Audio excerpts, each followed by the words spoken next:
It's me, Vera, here to remind you that this is an adult podcast. That means we're going to deal with tough topics. Take a break if you need it, and be kind to yourself, because we sure won't be.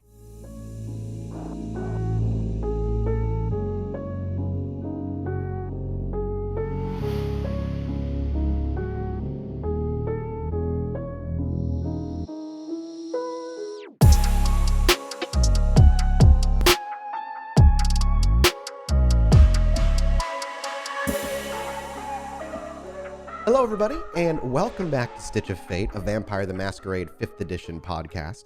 As always, I am your storyteller, Mike Martin, joined by one of my players, Josh, a.k.a. Shaun, and a special guest today, none other than the Jesse Cox, a partner of mine in another podcast that we do together, Chilluminati, and a good friend. What's up, Jesse? Hey, what's going on? Excited to play this game with you. This is the role I was born to play, baby. I am very excited because Jesse knows very little, if anything at all, about the world we're diving into. And you're playing a mortal, which is just chef's kiss appropriate. Thank you, everybody at Patreon, for supporting us and allowing us to go into a season 3. This is the second now one-shot with a flashback of our characters' histories. We're excited to see Shaun a little bit further back, before not when he was mortal anymore, but a time shortly after his initial turn. We'll be diving into that very shortly. If you guys have enjoyed and are enjoying the one-shots, please go check us out at patreon.com/podbynight. It's you guys allow us to continue to do these things, and just listening is also huge. Let friends, family know that you guys have found a new vampire podcast to listen to. For that all wrapped up, let's rein it in and set the scene and see what these two fools are up to. As the camera fades in, we're greeted with a dingy lit hallway and a 5-floor apartment building somewhere in a borough in New York. Another building blending in with all similar buildings surrounding it. As the camera flies through the front door and heads up the stairs, we're greeted with none other than 2011's hit song, Don't Wanna Go Home by Jason Derulo. It echoes through the first couple of floors through somebody's apartment, mixed with the screams and arguing of those mixed about. A young child actually sprints down the hallway, back and forth, playing with a plastic truck on the first floor as the two of you continue to ascend. We see Shaun, similar looking as he always has, but around this time, a fresh kindred, having only been within the throes of vampirism for about a year at this point. He knows the coterie, but not well, operates with them out of necessity due to the political dictations of the Camarilla. And beside him, a figure that viewers and listeners would not recognize, a mortal by all accounts. Jesse, may we get a physical description of what our dear friend of Shaun looks like? Yeah, JC is a guy who, from the looks of it, appears to have had a few bad years. He definitely seems like he's able to take care of himself in a physical way, but not in a mental way. He is pretty strung out. He is pretty messed up. He kind of doesn't know where he is half the time. And his every waking thought is, can I get more? Where do I get more? He cannot function as someone who is not constantly high. And that makes sense. He is, he's if you had to look at him, if you saw him on the street, he would look, like a dude in shorts and some ratty sneakers and a t-shirt that says, like, hang in there, kitty. Except it has, like, instead of a cat, it has, like, a lady. And she's, like a waitress, and it's for a restaurant, some restaurant somewhere. Like Kitty's Bar and Grill. And that figure tails just a foot behind Shaun himself. Now, Shaun, what is Shaun looking like in these early nights of kindredhood? Has his fashion changed over the years since we know him in the modern nights? What was fashionable in 2011? What was this, 11? Right around 2011. He's probably in baggy jeans So not much has changed, is what you're saying. No, he's shined up significantly since then. I think he's wearing a slightly less tatty version of his favorite jumper, though. Okay. It's only got one hole in it. Hasn't seen the years of wear and tear of like that are 10. ahead of it at this particular time. Oh yeah, he's not going to let that go. As the two of you stride now past the third floor, hearing, or rather smelling, what smells like some burning foods eking its way out of one of the apartment doors that is just a crack open by the left-hand side. It's important to know these two characters have been with each other for about a year. And by been with each other, I say have met and hung out sporadically over the course of a year. Shaun is a provider of such fine things such as drugs. And when I say drugs, I mean all of them. There's not much that Shaun can't seem to get and provide to those who ask. However, while Shaun is a purveyor of many, he is not a drug lord, shall we say, by any type. He knows those he deals with rather personally. They tend to be close friends or at least some sort of close acquaintance, and over that year, that's exactly what Jesse's character has become. A close acquaintance of a dealer that provides him some of the highest quality stuff he has ever had the pleasure of imbibing in. And on this night, after spending some time out at the bars and wandering the alleys smoking a cigarette to chill and catching up with each other after maybe not seeing each other for a few weeks, they do what they always do at the end of a night. Make their way back to Shaun's apartment and imbibe on whatever treats Shaun has ready for him at this particular night.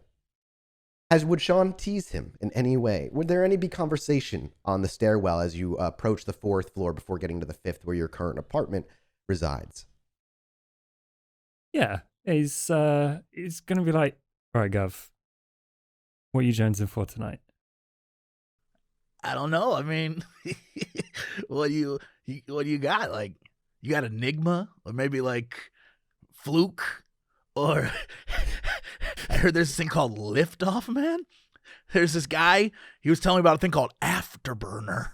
I was like, I don't know what that is, but I kind of want to try it. Mate, okay, so the Afterburner's this knockoff stuff. What you want to try is the jet fuel. That's pure. It's like getting slapped by a goddess with big boobs. As you say the word slap, as you pass by the fourth floor, a door flies open and there's a screaming as a man is shoved down and a woman reaches out and actually does slap him across the face as you pass by and continue the conversation. I'm like a psychic. I don't know, man. Looks like that couple could use some hush. The laughter echoes as you kind of pass by the fourth floor. Most of the sounds of the lower floors now becoming lesser and lesser dominant, and the more you hear just your footsteps scuffing across the concrete stairs, now rounding the corner and finally making your way up to the fifth floor. Of course, there's an elevator in this building, but it's broken and has been for as long as you can remember. Your apartment is all the way at the end of the hall on the right-hand side, final one. And as you walk, you don't hear any conversation coming from your neighbors, which is typical, at least luckily for this apartment building and on this floor. And as you approach your door, may I please get a wits awareness check from both of you? God damn it. That's a perception check in this game, Jesse. So like that's you're just like, are you noticing anything? Sure. I would imagine not. You are welcome to forego the roll if you're able to willingly forego the roll if you'd like. I mean, I would, in character, willingly forego this roll. I wouldn't notice. Fine. I'm only concerned about, like, is there any chrono in that room? Will I, what's going on? What am I going to get? Am I about to time stop tonight? What's happening? And yeah. Shaun, at rolling a single success, unfortunately, you notice nothing off-beat or off-kilter either. You simply walk over to your door, you reach into your back pocket, pull out a couple of keys, fiddle for the right one before sliding it into the deadlock, and as it, you get that chunky noise as the key slides in and that of the lock opening, you pull the key back out, you see Shaun slide it back in his pocket, and the door opens with a loud, as always, creak. In fact, you have to lift the door ever so slightly so that it doesn't drag across the ground because the hinges are slightly loose at the top. And the maintenance man ignores every attempt at you reaching out to them. What was that, Shaun? It ruins the carpet. Exactly. Do that. So you lift and the door swings open with a creak, and you are greeted with what is essentially your mixed living / kitchen dining room, all in one kind of small apartment room. How would Shaun have this decorated as you step into this? Again, this is a dingy, middle of nowhere apartment in the middle of New York. He would have it decorated with a variety of drug paraphernalia, beer cans, and probably like it's 2011. He would have had one of those like really tall CD towers.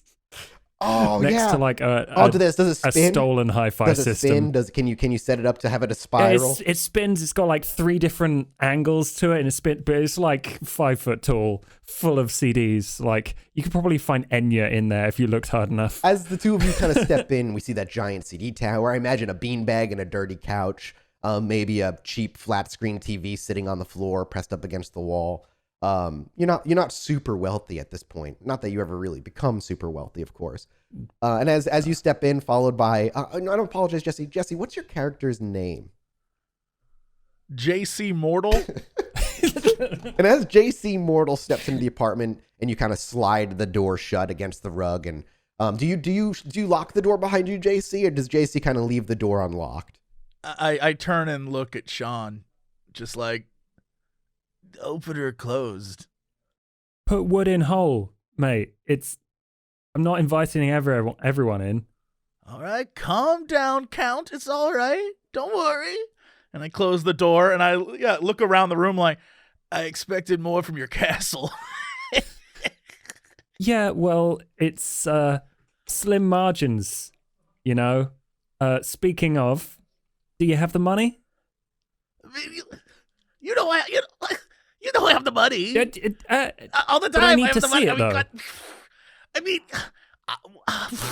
I mean, of course you do. I mean, why would I not have the money to show you right now? Right? Because that would be really dumb, wouldn't it? Yeah, it'd be crazy that I didn't bring money 5 flights up. That'd be. So what do you got? It depends on how much money you have. I mean, like a lot. Yeah? So much money. Yeah. So, like, an actual number, though? I mean, like, a pocket full. I'm fucking with you. Look, what do you want? He just, like, opens the kitchen drawer, and there's bags upon bags of various color. Good. He, like, puts his hands on his pockets, and they're, like, flat. He, like, sort of pats them. He's like, oh, right. Yeah. I mean, I have the money, but like, I mean, what do you have in here? It's fine. Well, so this is the Grinch. It's green and it's angry. And if you try some of that, like, if you don't get the money to me in the next couple of days, I'll have to kill you. And I don't know about Grinch. I had a cousin who tried it, and his heart grew 3 sizes, and he died. He died. It was not cool. It was not. I mean, it was bad. It was not good. Yeah, I don't know that I want that per se. Well, that's really sad. I'm sorry for your loss. I mean, I didn't know that guy. He was an asshole. Oh well, he was from Jersey. I think he maybe was in the mob. I don't know, man. I don't really talk to that side of my family. Shit. Okay. Yeah. Up or down? I mean, we're already 5 floors up. Might as well keep going. Shaun reaches in. Sorry, and we see him scramble around for a big bag. And what color is this thing when you pull it out? It's like a greenish purple. And he just kind of slaps the bag in your hand. And it's like, now this is purple double dog dare. Just take that, sit on the sofa, and just see what happens. Like one or two. It's your call, man. All right, he takes 3. As he reaches 3 and spins on his heel, heading over to the couch or the beanbag chair. Where does JC want to potentially lose him? Beanbag chair. Him plop in the beanbag chair. Does either one of you go to the CD tower and pick out a soundtrack for this evening? I'm curious what kind of tunes we might have in the background moving forward. What do you got, man? So I've got the Titanic soundtrack apparently. I mean, that's a good one. Uh, Do you only have soundtracks? Because, like, can I recommend one of the best soundtracks ever? I'm just saying, Michelle Pfeiffer and Coolio, Gangsta's Paradise. I'm just putting it out there, man.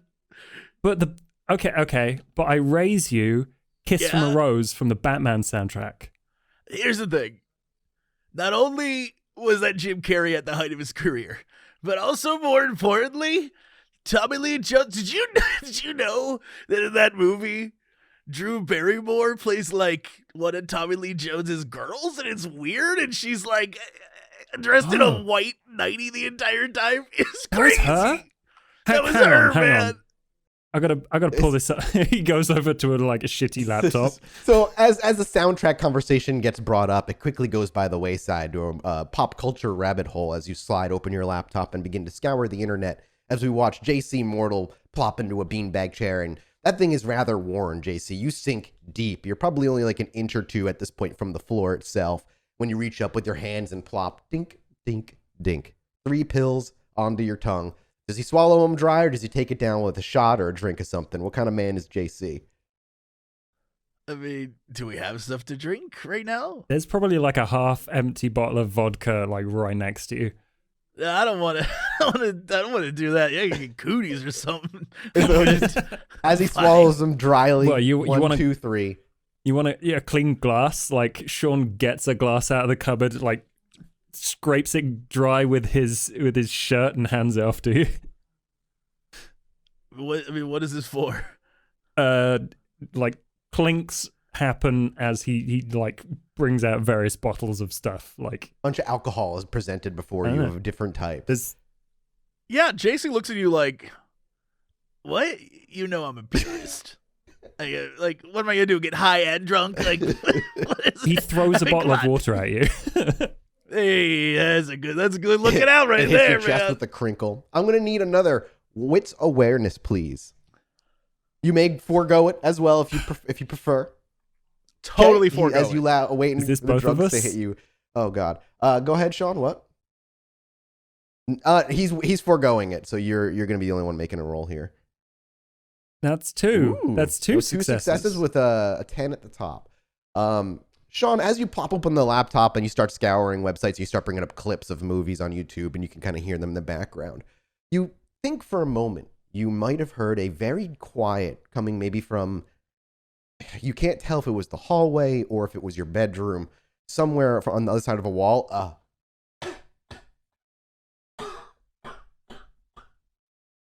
A distant cough.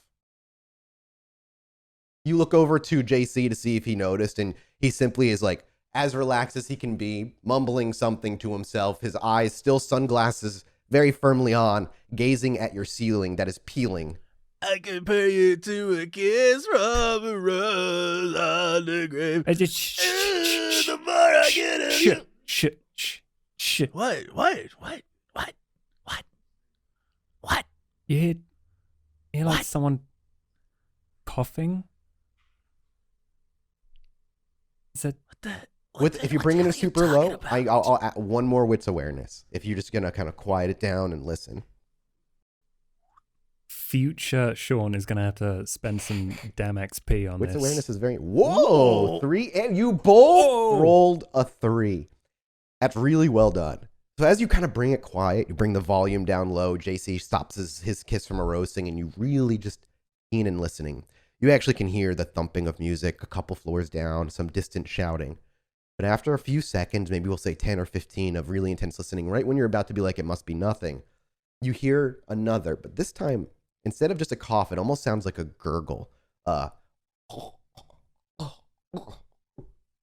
that seems to be coming from your room. The door was locked when you came home. There are also bars on windows, as typical in apartments at this particular area. You both heard that. Shaun's gonna pick up like a knife. Like a kitchen knife. And JC, you always walk strapped. You have a 9mm on you always, at all times. Just so he knows. You got someone in there? What do you? Not intentionally. Dog. I mean, yes, normally, but no. What? What do you mean? No. There's clearly someone in there, man. I mean, shut up for 1 second. I'm gonna go We look. see Shaun quietly Hey, you need me to creep to the you need me to back you up, or you want to? You can back me up. I mean, spiritually. Pray for me, dude. Okay. And All right, he I'll goes to open the be door. here praying. So we watch Shaun quietly head to the kitchen, slide a butcher knife out of the sink, clearly dirty from use, God knows, nights, maybe even weeks ago at this point. And as you kind of slide that out and some dishes jangle very quietly, you make your way over to the door. Can I get from you, Shaun, a deck of stealth check, please? Ooh, okay. Ooh, you crit 210, so 4 successes technically. With 4 successes, you're able to, as you turn the doorknob to your bedroom and slide it open very, very quietly. The master bedroom actually has no rug. It's a hard wooden floor. Your room is sparsely decorated, much similarly to your living room. You have your bed that lies on the floor. There is no bed frame. It is simply a mattress with sheets on it. Sometimes a pile of dirty laundry over sitting in a corner somewhere, and of course, bits and bobs of empty bottles and leftover needles sitting on the ground, pushed up against a wall as well. But that sight, while typical and expected of you when you open the door, as your eyes adjust to the darkness of your room without light for a brief moment, you see that there's a silhouette on your bed. That silhouette very quickly comes into focus. It is a person, what's left of one anyway, as they lie on their side, leaning up against the wall near the window, where you can see a bar has been clearly dislodged from the window and your window itself has been shattered. This person's jaw is entirely missing, or perhaps should I say, dangling, by a piece of flesh on its left-hand side. Their teeth hang just barely below their shoulder, and their tongue lags out as blood clearly had poured down their throat, over their chest and soaked into their shirt. Your bed is also entirely soaked, as a large chunk of their arm is also missing. From the elbow down on their right-hand side, it looks like the bone was snapped, the skin ripped, and flesh also loosely hangs and soaked your bed in its particular spot. As you see this body, it takes you a moment to realize it is still breathing. Can I get just from you, Shaun, a memory check, which is intelligence resolve? Oh. I think I put a point into resolve since. Okay, so remove the beginning one then. of the show, so I'm gonna reduce 1. Yeah.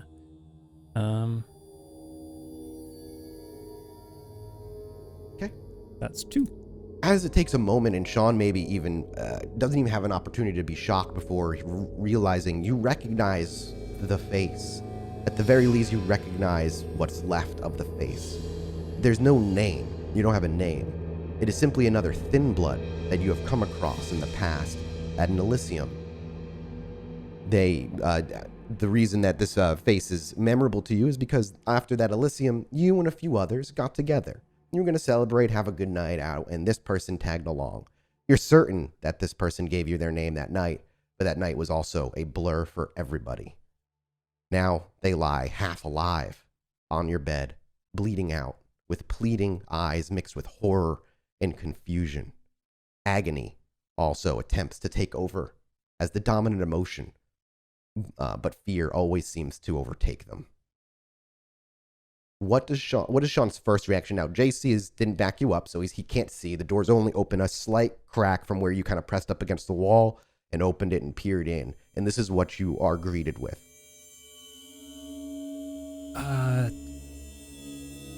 Shaun's gonna go up to them and just kind of kneel next to them and check them over. Are they making eye contact? Are they? So for a moment, our vision anything? lingers with JC. We see JC, Shaun creak open the door. There's a minor look of surprise before he very quickly slips into the small opening he's gotten. That's when our vision trails. It follows him through the door into the darkness as he hurriedly walks across the hardwood floor, dropping to a knee beside this person. You also notice, as you enter the room, over by the bedside on the floor, a book lay splayed open with a bloody handprint and pages looking soaked in blood. that definitely does not belong to you. You do not recognize it. But that is put on temporary hold in Shaun's mind as he drops to his knee, and you do realize the two of you are locked in eyes.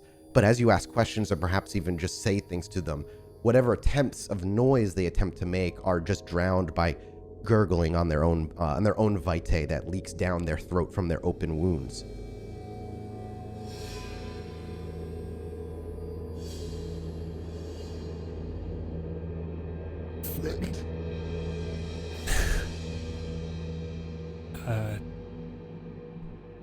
Blood, right? There is a movement in their head that one could interpret as maybe a nod, but you're not sure if it's mere paranoia or shaking. Every thin blood is different in what aspects that help them or don't. You're not sure, but thin bloods take damage as mortal, supposedly, yet he is still hanging on by a thread. JC, how long do you wait patiently on the outside in the living room? You hear whispered something, but you don't hear anything else. If anything, I'm more splayed out on the beanbag, almost in sort of like a spread eagle, laying there, my fingers touching the floor, sort of playing with what I assume is just random trash littered about, popping, like, taking a soda can, like, kunk, kunk, kunk, like squeezing it and reshaping it, and just making noises as I just keep myself occupied, assuming that there is just some lover or someone in that bedroom, and there's nothing for me to do. So, I'm just going to wait. That's fine. While we, JC, can you make me a wits awareness roll while our scene hard cuts back into the bedroom, right down to Shaun's vision as he's looming over this dying person in his bed? What is the immediate action Shaun attempts to make? And we'll go back to that roll in a minute, Jesse. That was a 3 success. Shaun's gonna take the bed sheets and start like trying to bind a hole in someone's face. Like this is not good news. So he's gonna put pressure. Yeah. So on we it. see you ripping up some sheets, some nearby clothing, and like you said, putting pressure on and wrapping their wounds as best you can. The question is, where do you even begin?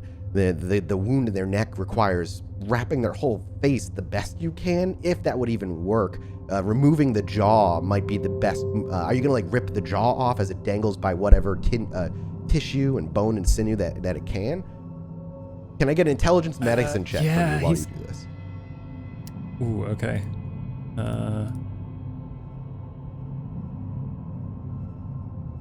That's so panic is what we see on Shaun's face as he hurriedly leans over this person, attempting to wrap the wound into ripped off arm, maybe looking at the face and seeing if there's much they can do. I think he's gonna shout, JC, get in here. Do you know anything about bandages? Wound? Like, okay. As you actually anything. You hear this shout at JC as you're, crunching cans and listening, but as Shaun's voice echoes from the other room, you also hear something. It sounds like it's coming from outside the window of the living room, but close, which is confusing as you're 5 stories up. But it's not a voice. It's not words. It sounds something more akin to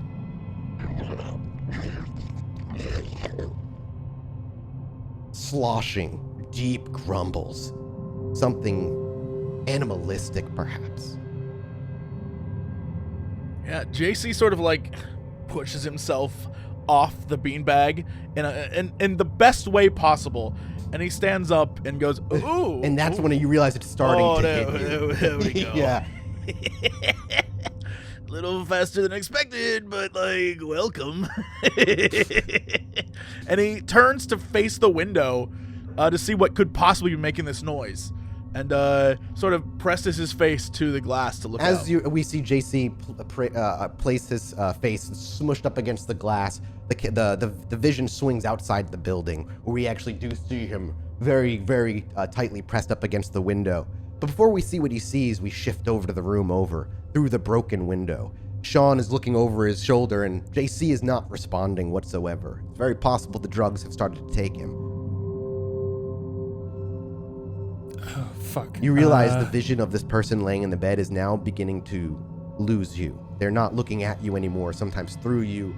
and their vision is slowly beginning to fade.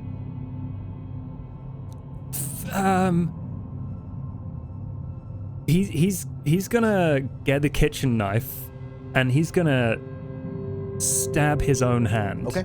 And like squeeze his fist into this guy's mouth, and like move the bed sheets out of the way, and like squeeze his own blood down this guy's throat. So you're gonna try and squeeze some vitae, some kindred vitae into his mouth, and we watch as you quickly slash your hand.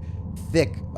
Your blood, unlike mortal blood, is still thicker than most. However, it's not quite as thick as a full-blown kindred's blood, so it leaks out a little faster than any kindred's would, and down the open hole that you hope is this person's throat, in hopes that some healing will take place.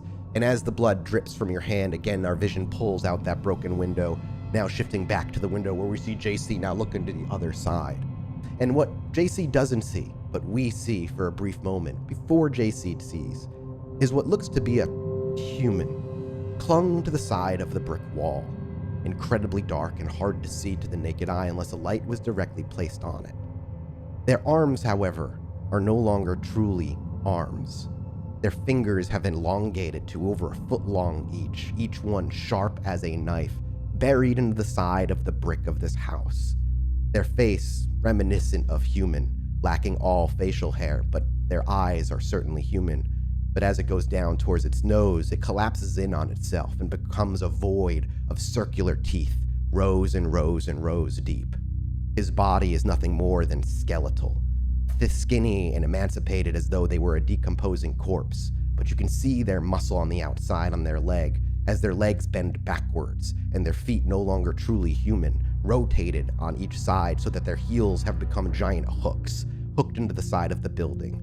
And it moves incredibly slowly, one finger at a time as it climbs closer to the window, just as the claws hook that metal bar and peer over. JC, you simply see mad white eyes with black pupils dilated entirely, peering around a corner from the top right of the window. And it takes a moment as its eyes look around wildly before it locks on to you. And the two of you, for a moment, share a gaze.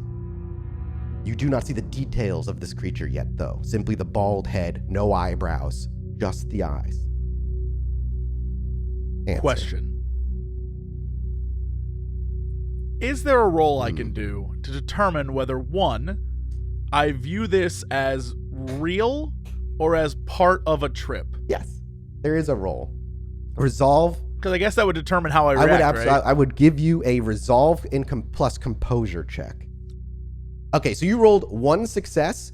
You are not convinced that this is not just a hallucination. That this is, well, I guess the other way around, where you rolled really low. So the trip would completely take you in a way. So you're not sure. You would think that maybe this is part of the trip. You're not entirely certain. All right, yeah.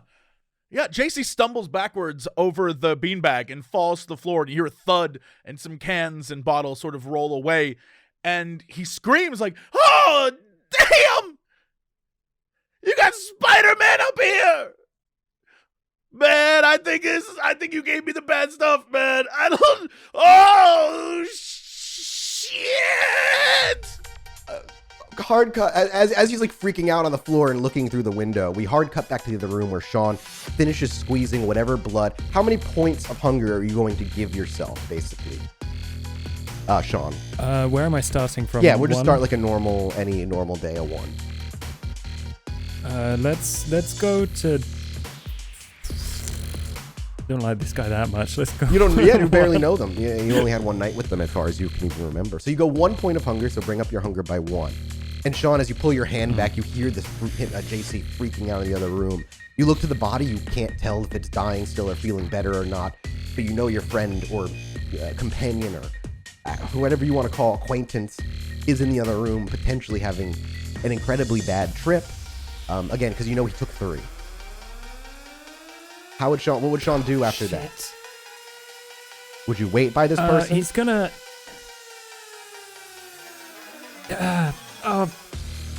He's. He's gonna go and check on JC because something's. As you look, can I get gone wrong there. a wits awareness as you go to the door? You swing it open and look, and the first thing you're greeted with is JC on the floor, on his back, freaking out, absolutely losing it. The beanbag having been pushed back and some cans knocked over by the side. However, an immediate look around, you don't see anything. There doesn't seem to be anything in the room. You don't see, nothing immediately comes to view with one success on your wits awareness roll. So you look, he's clearly having likely a bad trip. JC, just I begin to pick you up. What's going on? Just get in your beanbag chair, have a good time. No, man. I put my face in the glass, and it was cool. And when sometimes you put your face in the glass, and it's a little chilly, and it's kind of it feels good. And then I was looking out the window, and then there was a guy, and I saw these eyes. I saw eyes. I saw JC, eyes. I and saw only eyes. JC. I saw eyes. JC, need a wits awareness from you. As you're being brought over by Shaun, he's looking at you and taking care of you, come on, I saw eyes. You're kind of being walked backwards a bit. You're still facing the window. Oh, you rolled a critical success, 210, so you get 4 successes technically. As you're being brought back, and Shaun's just yeah, it's really cool, yeah, it feels good. You actually see, very quickly, the whole silhouette of this creature scamper across the window, and you can even hear that as it quickly goes across the window from right to left. You get a decent look at its long, skinny appendages, but details are still hard at night that dark. No, man! I pull out my gun and point it at the window. Shaun, did you know he was strapped? No, Put that shit away. No. Do you want me to get? I know I'll give you this good stuff. Spider-Man. Spider-Man takes care of bad guys, and I'm a bad guy. No, you're not a bad guy. You're a really good guy. Look, do you want me to? I'm not. Oh, you man. are. You're great. I love you. I love having you around. At all Just times, man. This is not cool. Look, this is not look, cool. man. This is not cool. I can calm you down. Just you want me to give you the good stuff? I'll give you the good stuff, and it'll counteract it. What do you mean counteracting? That's how it works. I'm the guy who does this. Just chill. Did you not see that? Did you not see that? I didn't see anything. It's just part of the drug. Did you not see that? I just need you to work with me here. Just calm down. Yeah? Put the gun away. Calm down. Right. You want me to help you calm down? Look at me, look at me, guys. I pull off the sunglasses that he's wearing for some reason, even though it's night. He still has sunglasses on. He pulls them off and looks at you. He's like, "Look at me in the eyes. I'm just high right now." Shaun, I need you to make me a charisma leadership roll to effectively convince JC that in fact he's just high. He's just seeing things. Shaun's gonna turn on orb here to exude an aura of confidence, and he looks him in the eyes, and his eyes begin to sparkle, and oh my god, you rolled 3 10s. That is 3 and luckily 10s. your first 2 10s were in the normal die pool, so you're not critting with the hunger die. So you rolled a 5 successes, which in terms of the game means you succeed in a very hard skill check if you were going by just raw rules. But Jesse, as JC is Shaun begins to speak, it's like the rest of the room kind of disappears. Not truly, but when a true public speaker takes the stage, how all eyes are enraptured on them. This simple man, as he opens his mouth and begins to speak words to you, it's as though the rest of the room disappears, that you're the only thing that matters to him, and as long as he's paying attention to you, what he speaks is truth, and everything holds gravity. And what is exactly that Shaun says to him? As he kind of puts his arms on his shoulders, looks him in the eyes as JC removes the sunglasses, and you're looking into his wild, dilated eyes. What does Shaun say? Oh, sorry. Just calm down. Close your eyes. Think of a beach. I'll make you feel better. Oh, I mean, that sounds pretty all right. Yeah. So No Spider-Man, right? No Spider-Man. It's just, I kind of look at my gun. Do you want this or? Yeah. I'll take that. Just close your eyes. Okay, cool. Yeah, Do you gently lower him into the couch or the beanbag chair? Yeah. And while he's got his eyes closed, I'm gonna bite him. Okay. So as he closes his eyes and you're telling him to relax, and we see you kind of just like chill, and JC kind of fades and melts into this idea of going to a beach to unwind, and we see you open your mouth, and as from your gums, your fangs extract, and you begin to lower yourself down to his neck, but I need a wits awareness from you before you bite. 2. As you're about to sink your teeth in, you hear from the other room, JC is kind of lost in the sauce. You may make a wits awareness roll, but I'm going to imply a -1 penalty to the roll if you choose to make the roll, because he's guiding you towards this like sporadic meditation in a way. But you can forego the roll as well. Your choice, JC. I mean, I feel like even though I believe what you're saying, my senses would be heightened enough that I'd still be like, if I hear a noise, I'm going to be like, what is that? Wits awareness for me, please, JC. Okay. You also hear from the other room that is suddenly silenced, it sounds like. My eyes sort of pop open. What Shaun snaps back very quickly. It was my friend. He's hurt. Do you know it? Look, let me just show you. It's nothing weird. He's really hurt, though. JC looks at you and is like, were you trying to kiss me, man? Is that when you trying to... Shaun? You dirty perv. Oh my fucking God. Man, if you would have just, like, I don't know, if you asked, we could have, like, made a deal or something. Like, you got stuff I want, I got stuff you want, clearly. Dude, what's the matter with you? Okay, this is going to sound weird, but now you have to come into the bedroom with me. What? I mean, like, I told you I would pay. So JC lifts himself up, hoists himself up off the couch, get into a sitting position before he pushes himself up off the couch entirely, and is led to the bedroom by Shaun. He is way more stumbly this time. Yeah, he probably nicks his shin on a nearby table, maybe even kicks a couple of the cans before catching himself. But Shaun is able to successfully lead him to the bedroom. And as the door opens so you walk them in, the sight you're both greeted with is surprising for Shaun and reaffirming for JC. That creature is in this room, pinned into the corner of the wall with its two legs, or its two hooked heels at one point, into your drywall, dangling itself downward, truly like a spider might from a web. But in doing so, as you watch, as you look at this figure silhouette all the way down, the person in your bed is now clearly long dead, as the sharp nail-like blades that its fingers have extended beyond its arms are firmly in the center of its skull.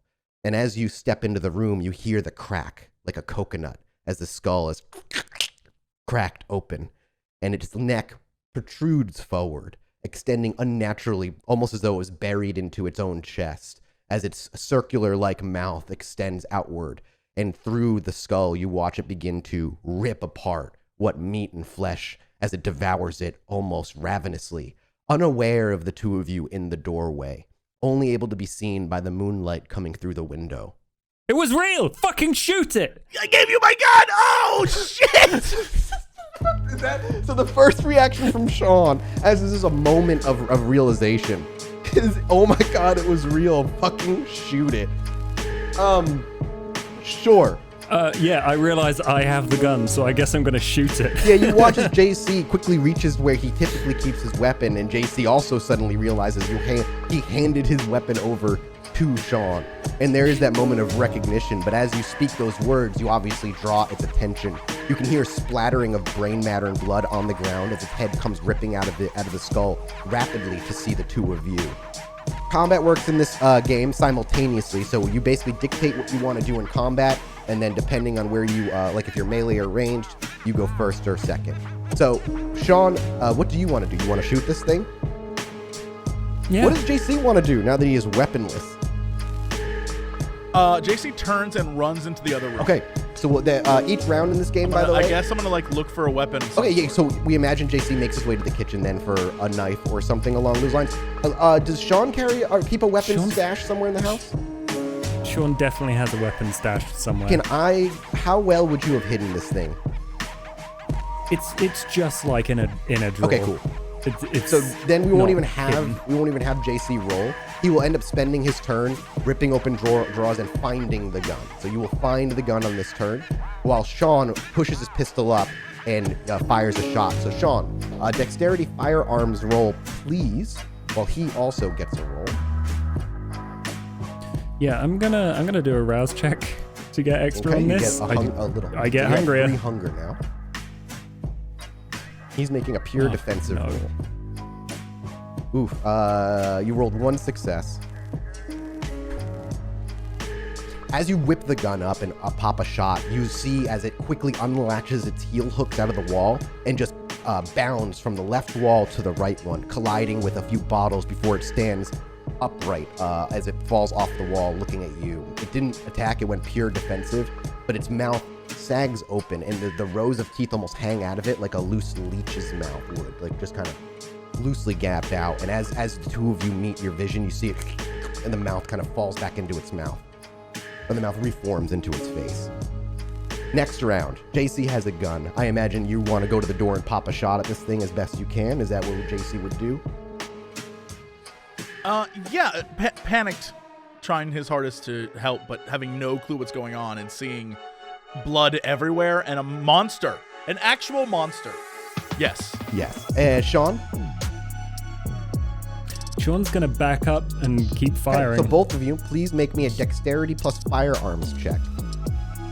As you kind of raise your gun, you both roll three successes. That's great. So as you kind of sit there and you for a moment, you're just trying to stop the shaking, Shaun. You're trying to just focus, and you can feel, while it's still a relatively new thing for you, you can feel your pupils dilate, your nerves calm as you really rely on really the supernatural thickness of your blood to bring you to a being that is further and beyond human. You can control yourself much more than other mortals. While you may not have the similar control as a true-blooded kindred, there's still a large advantage to being even half-blooded. And with 3 successes from both of you, as you both open fire on this thing, you both watch as both of your bullets hit. One hits the shoulder. JC's, yours rips through the shoulder. You can see a small splatter of blood from behind it. Its flesh at this point you realize is actually incredibly thin as it rips open into a much larger gaping wound than a 9mm gun should. And Shaun, as you pop a shot into its hip, the same thing. Blood splatters on the ground, skin rips, and it makes an ungodly kind of fleshy noise at the both of you again as it roars in aggression, realizing it's no longer going to be defensive and now needs to be aggressive. It just sounds again like as you watch the mouth just kind of churn and churn. It's moving toward you. What are the two of next round? What are the two of you going to do? JC's in the doorway. Are you going to kind of back out for it? And then you're going to, keep line. No, I'm just going to panic. Keep firing, just emptying the clip at this thing. Shaun? Yeah. Okay, you can make me your firearm dex roll, JC. And what about Shaun? I think Shaun's gonna try and push it into a position where it's easier for JC to peg it with the gun. Peg is probably the wrong word. So you want to try and flank the thing? You're trying to maneuver into a somewhat flanking position? Is that my understanding? I think I'm trying to take out its legs or something, get it on the floor so it's moving less. You're doing a targeted call at the legs, is what you're saying. Target a shot at the legs. Yeah, I think so. So that's I think a leg shot is -1. I think it's not that hard to hit. So take a -1 to your die pool. Depending on what he rolls, Jesse, I might have you re-roll with a bonus because he's purposely trying to give you a bonus on your shot. So let's see what he rolls first. Yeah. Sure. Okay. Yeah, I'm gonna get in close. Strength brawl -1. Oh yeah, strength brawl -1. You're going in. What are you going in with your hands? Or are you going with the knife? He's going in with his hands. He's probably lost the knife. So just trying to take out a kneecap or bust what you can. So we watch as Shaun. Yeah, just kick what it. Do you do? You just keep the gun by your side. Yeah, he's still got it in his hand. He's just trying to kick at it and get it on the floor. He's gonna get a.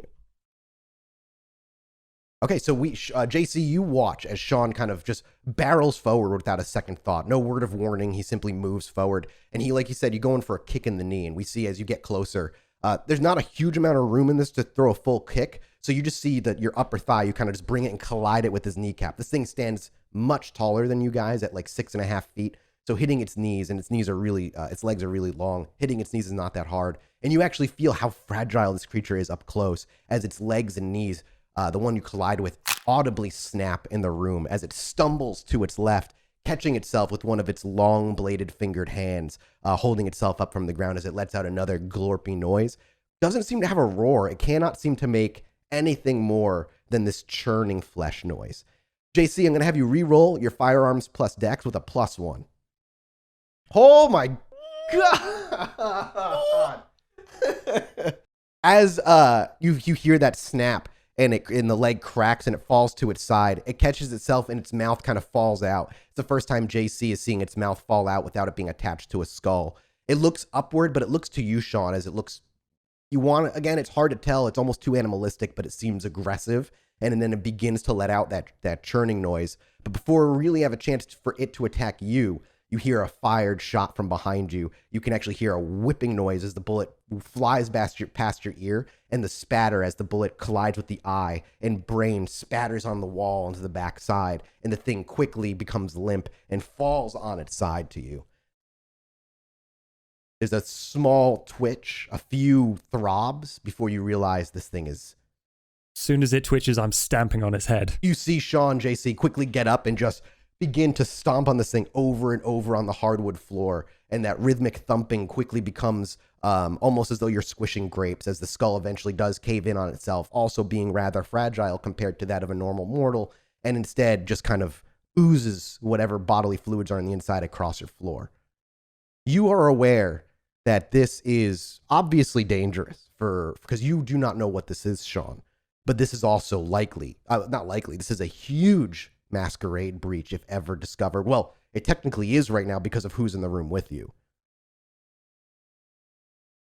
Oh shit. Oh, they see you see it. You see Shaun angrily stomping the head over and over until it becomes like smushing stomped before he stops for a minute. You see him panting for a moment, but now this thing is dead on the ground, this creature that you've never seen before. And the corpse, the body on the bed with a split skull, you see full on its wounds, its missing jaw, its missing arm. JC, like, it's quiet enough that you can hear the gun drop to the floor. Clatters. And you hear a step back, and he's like, I should be going right now. Wait. Shaun comes up to you and grabs you by the scruff. What the fuck was that? None of my business. It was a bad trip. That's just forget you saw all of that. I didn't see anything. Just okay. You I'm gonna go hear, now. I'm gonna go. I'm just as he's go like trying now. to pull away. The two of you hear audible knocking on your door. You hear bang, bang, bang, bang, bang, bang, bang, bang, bang. Help me this once. You stall whoever's at the door. I will go and clear this up so we don't look like we've murdered people, okay? And like Shaun goes over and like starts dragging this thing into the bedroom. You were in the bedroom. You killed it in your bedroom. Oh yeah, he's just like hiding it, trying to put under sheets or starts something. Scooping, hiding cool. things and like closing the door and like looking around and shit. Yeah, JC kicks the gun into the bedroom and like closes the door quietly. It's like, all right then. Over to the door he goes. Does JC go answer the door? There's a peephole. Yeah, JC just says, who is it? There's audible awkward silence for like a beat before there's a quiet but audible voice. Larson.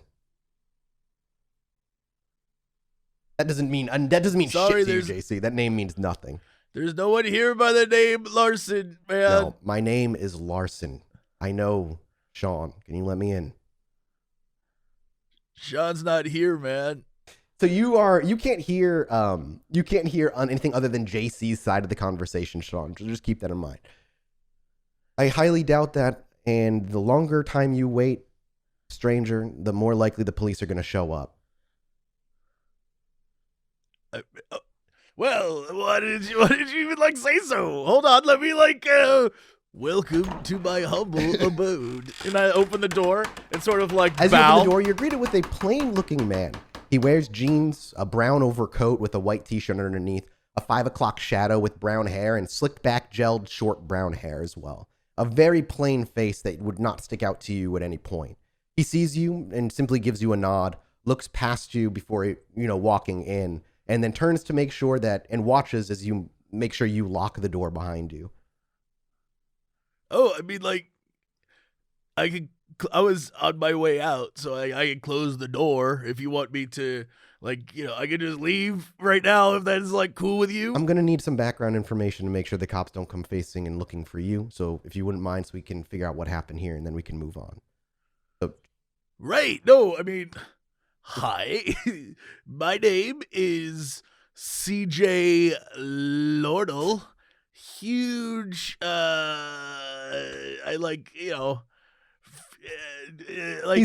puts up his hand as you begin to babble. And he's like, just call me. You can call me Detective Larson. I am a friend of Shaun's, and I'm the reason he hasn't been put behind bars over these years. Good friends. Oh, right. No, I mean, because, oh my God, he has so much drugs, dude. It's so wild. It's so crazy. Stacey, you watch as Larson slides his hands in his pockets and just kind of raises his eyebrows very briefly at you, and then kind of patiently looks around before saying, Shaun, are you in here? Shaun, you can hear through the door, Nope. Familiar voice. Shaun is not in this room at all. Let me tell you, he is certainly not here. And if he was here, it would not be in this room. That is, I can assure you of this. Hey, Larson, how's it going? Bedroom door opens and Shaun stands in the doorway and he turns. I was in the area and I heard gunshots. Wanted to make sure there wasn't any issues, but seems like there might be. Mind if I take a look? Before he actually stops himself and he actually stops himself, puts his hands up. Before I need to, is this a mortal affair, or rather he would say, is this a kind affair or is this a kindred affair? It's so fucked up. I don't know what happened. This wasn't me, okay? When people ask, this wasn't me, it's kindred business. It's complete bullshit. Let me look. You tell him your story. We thought it was a drug trip, right? He looks to you, JC. Yeah. You ask me, and I'm half out the door. Oh, right, yeah, no, I mean, it was. Whoa, I am so very high, and I should go. I need to get to bed. And it's just get to bed in a hot minute. Shaun, I clearly none of my business. As he's trying to make his way out the door, Larson looks to you, Shaun. He's like, I'm going to take a look at your room. Why don't you talk to your friend here for a few minutes? Okay. Detective Larson over here is gonna cool things down. Why don't we just chill and have a spliff, okay? What if, hold on, what if I go home and I just sleep and wake up tomorrow and the trip is over and I'm fine. And I don't even I won't even bother you. I won't even bother you anymore. I won't even come back. I don't even, who are you? What? I've never seen your face before in my life. That's really good, man. But if you go home, I don't think you're waking up tomorrow. So your best bet is to stay here. I'll look out for you. Okay? Are you threatening me, Shaun? No. But he is. Was it a detective is threatening me? Right now, a detective is threatening me? Yes. Why is he threatening me? I didn't even do anything.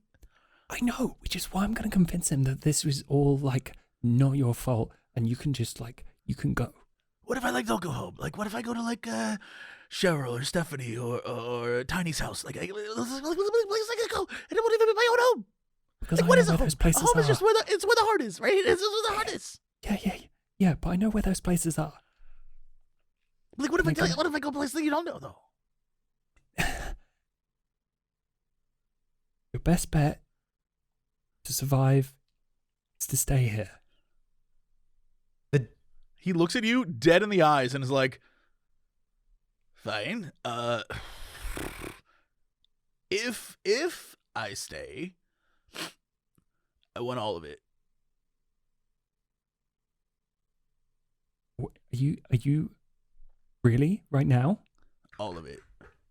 If that's like 2 weeks. Right. You'll kill yourself. Are you kidding me? That's What? fucking too. No. Like, Okay, take it or leave it, man. Take it like all of it or none of it. Fucking fine, all of it. Great. All right. Let's get. What do I got to do, buddy? As he says that, You got to sit down. You got to let me do the talking. the bedroom door swings open. Unless he asks you questions. Larson stands there interrupting conversation with a book in his hands. Shaun, can I just have a word with you? Yeah. He's just gonna have a seat in the beanbag chair. Yeah. Sure. Yeah. I mean, like, no problem here. His beanbag chair, which he'll take home later. Right. Might be bad. Chair. Larson looks past him, like, all goes well. This is under his property legally. You may not have seen anything, and we may just be able to let you go tonight. So just sit around. Give me a few minutes. I need to talk to Shaun. Okay. As he walks you into the bedroom, leaving JC on the beanbag chair, and our vision goes with them into that bedroom, we hear the click of the door. He turns to you, and it seems the veneer seemingly drops, at least partially, still remaining calm and collected. Do you know why this happened, Shaun? Do you know this person? Do you have any idea as to why they would have come to your place? I met them once.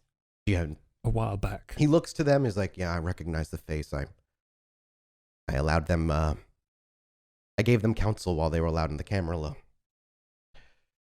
Like I tend to do with our kind. That, and he points to the creature. I'm sure. That is not one of ours. No shit. I don't know what it's... What he shakes is his head. Theories only, but I need to speak with people. It could be a one-off, or it could be a sign of something. And he shrugs kind of nonchalantly as his hands slide back into his pockets. The issue will be taken care of. One of the Ventru owners of this block, they're going to condemn the building in the morning. Everybody's going to be evicted, and the building will be brought down. Evidence will be wiped away and taken care of, and nobody will know. Until then, I have coroners coming in and cleaners coming in to take care of the bodies, and we'll take this to the tower if needed. In the meantime, there was a masquerade breach. You understand? Yeah. We'll clean it up. We'll get rid of the body, and we'll just. I'll fix up everything here. There's no need to do anything rash. It's not rash. It's what has to be done, Shaun. If I don't condemn it, the sheriff will, and I can't give him time to get away and potentially leak whatever he saw out there. It needs to be taken care of tonight and before I leave this room, or before I leave this building. I understand this is difficult, and if you want me to do it, I'll do it.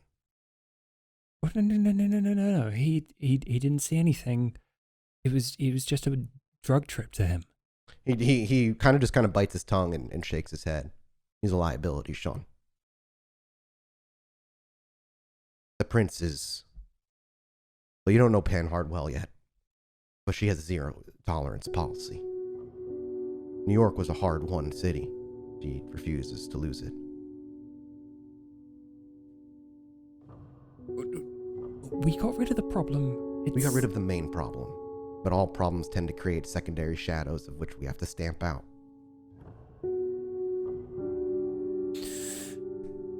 Letting him out of here is not how this is going to work out, Shaun. Not as he is. And we looks to him, kind of like looks himself up and down, and then looks to you. Lack abilities to make them obedient.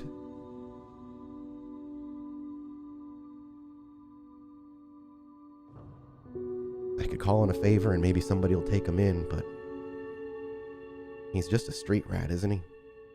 What skills, what talents does he provide that anybody would find valuable? He's a funny dude. He's my friend. Shaun, I thought we talked about this. You have to leave the mortal life behind you. You will outlive all of them, even as you are a Duskwalker. Politics don't play favorites, and the prince... Again, I could call in a favor. But you know how it goes. If he doesn't provide value, they'll take him out anyway.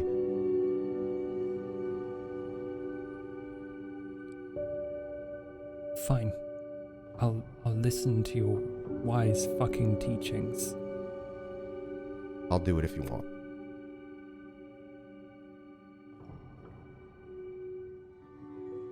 Shaun, gets out the gun. You see Larson's kind of just nods and closes his eyes, and then turns back to the bodies as he pulls his cell phone out, and you see him begin to text somebody. I do this and you tell me everything. Why this dude was here. He looks to you, and he actually looks to the book that's on the ground, still splayed, spattered with blood. Their answers are likely going to be in there, at least in some form. He shrugs his shoulders. Never saw the book. Didn't see it while I was here. Yours. Shaun's gonna pick it up. As you look quickly at some pages, it genuinely looks like rambling rubbish. There's lots of paragraphs written on the side of pages, sigils and runes, a lot of formulas, a whole lot of mathematics and formulas as you continue to flip by. But on a first glance, it doesn't look like anything recognizable, not something you would have learned in school.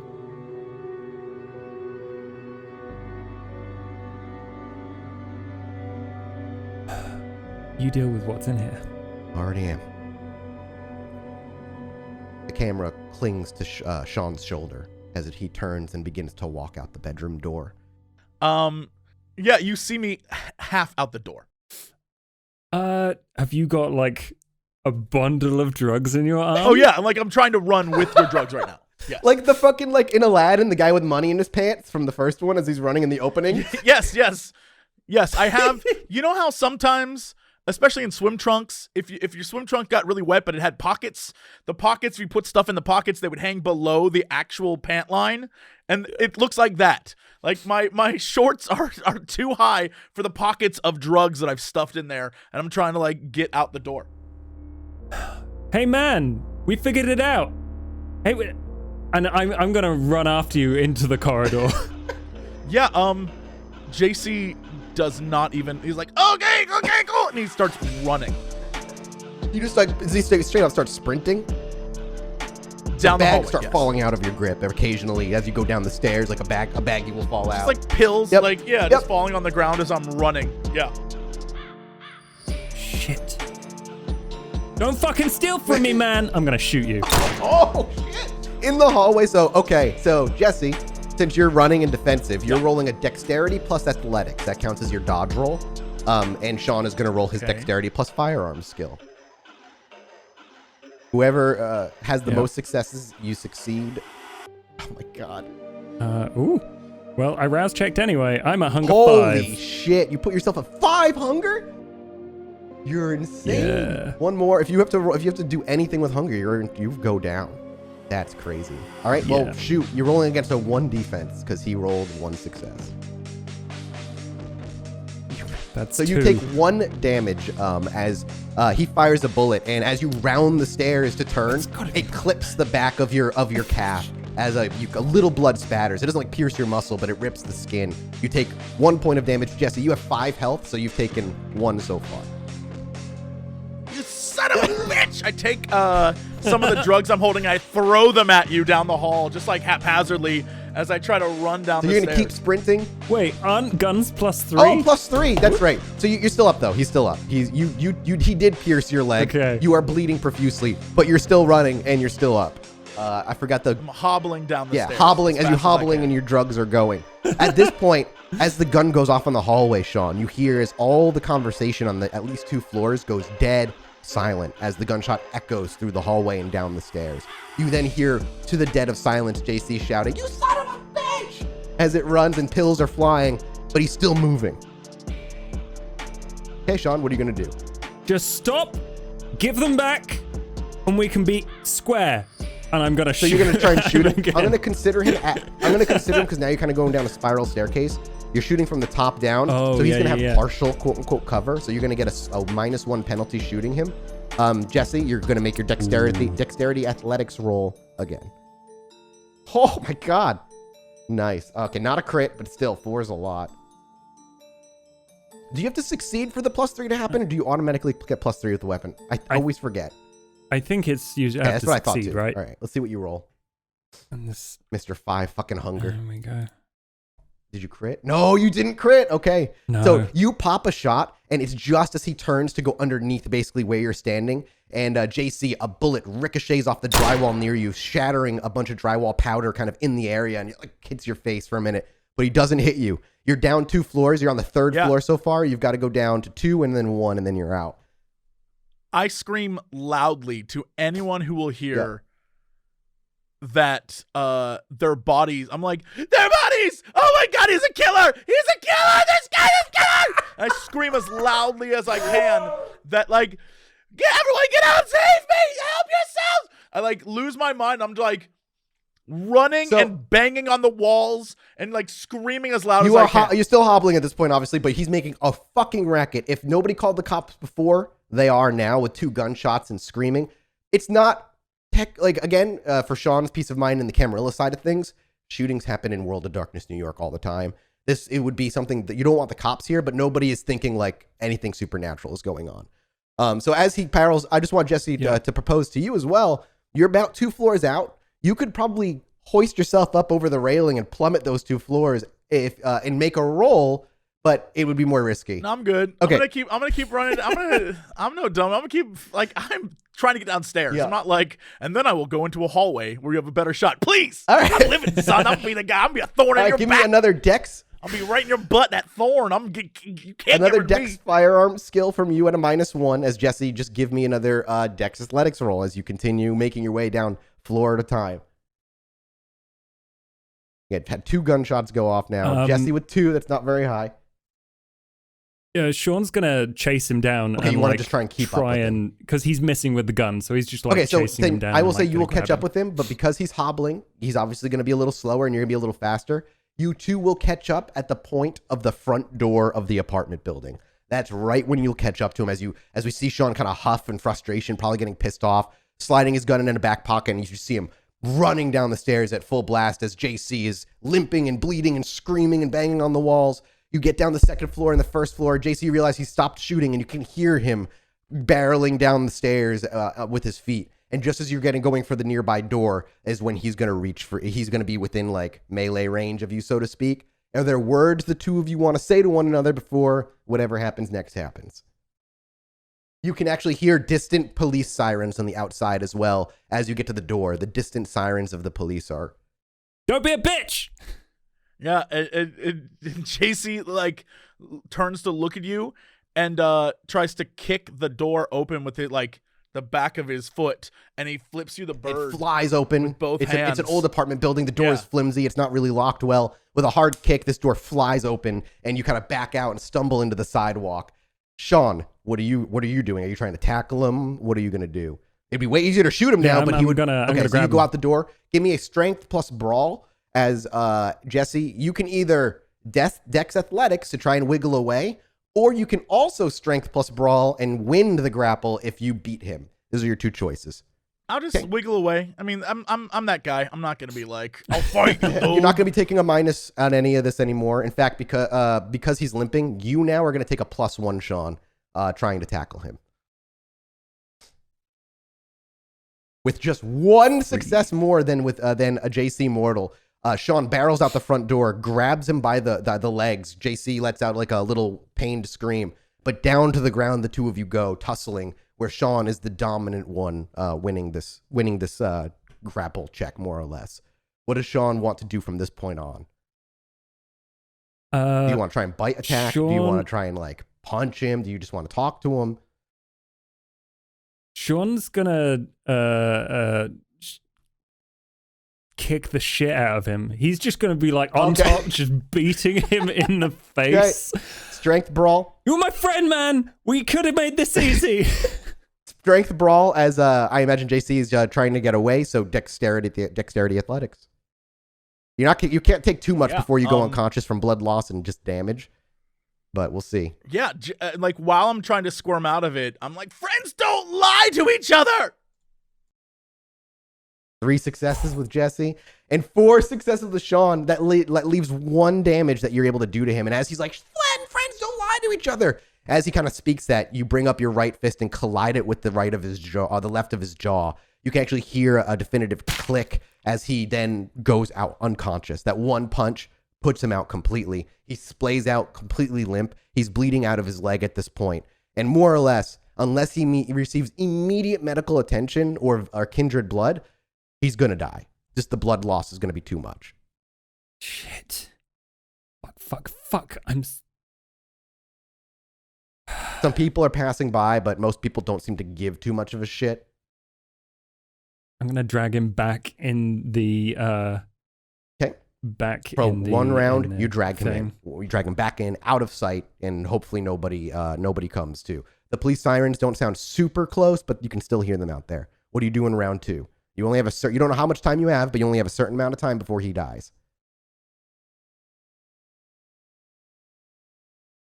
God, I don't know. I don't want to kill him, but also he has to die. Politics. Ain't it fun? You don't have to kill him. You could feed him your blood, heal him, get him out of there, and drop him somewhere and hope that the story never gets out. If you do that, I'll need Jesse to tell me off camera at one point whether he would tell the story to strangers or not. But if you don't, he dies. The secret is safe, and you're going to have to deal with police and stuff, but the Camarilla will clean up the mess. I know, JC. He would tell literally everyone. I don't think he could keep his mouth shut. You've known each other for a year, so do you think that's the impression that JC would give, that JC can't keep his mouth shut, Jesse? I mean, he does love to talk when he's very high. Like, normally he won't say nothing, but like if you ply him enough, he'll say So here's what I'm going to say to you then, Shaun. You are aware that he is a fan of telling tall tales, whether they were hallucinations or expounded upon realities. It's likely that if he did tell the story, nobody would believe him just because of his history and his past and what he usually does. But that doesn't necessarily mean that at some point in the future, the Camarilla would get wind of this tall tale and then look for him at some point. It's a gamble.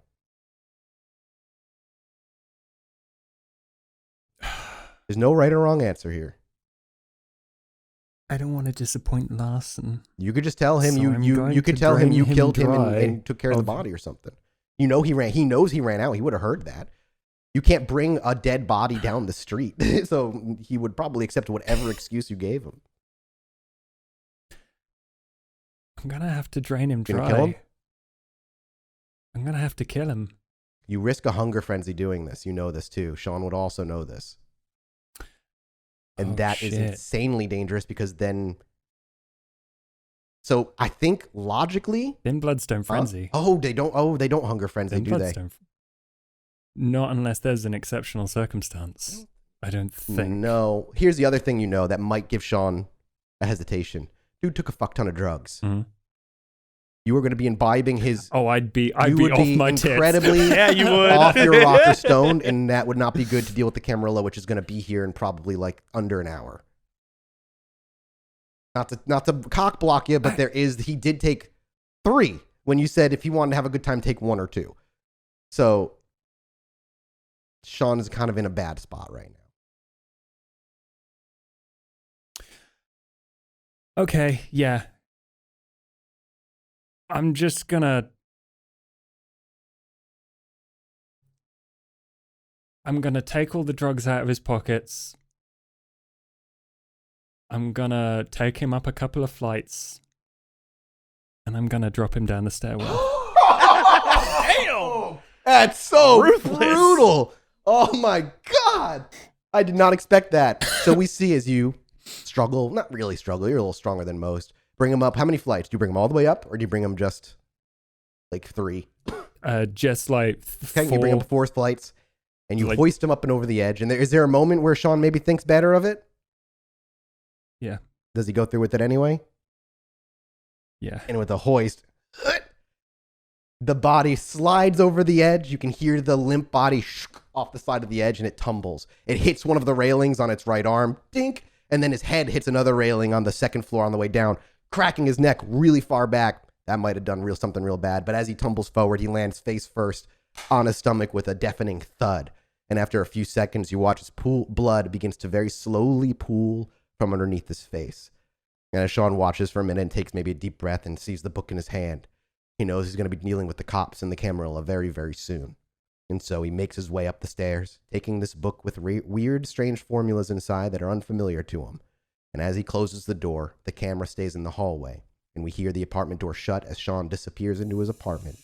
And that's where this little brief one-shot history of Shaun ends.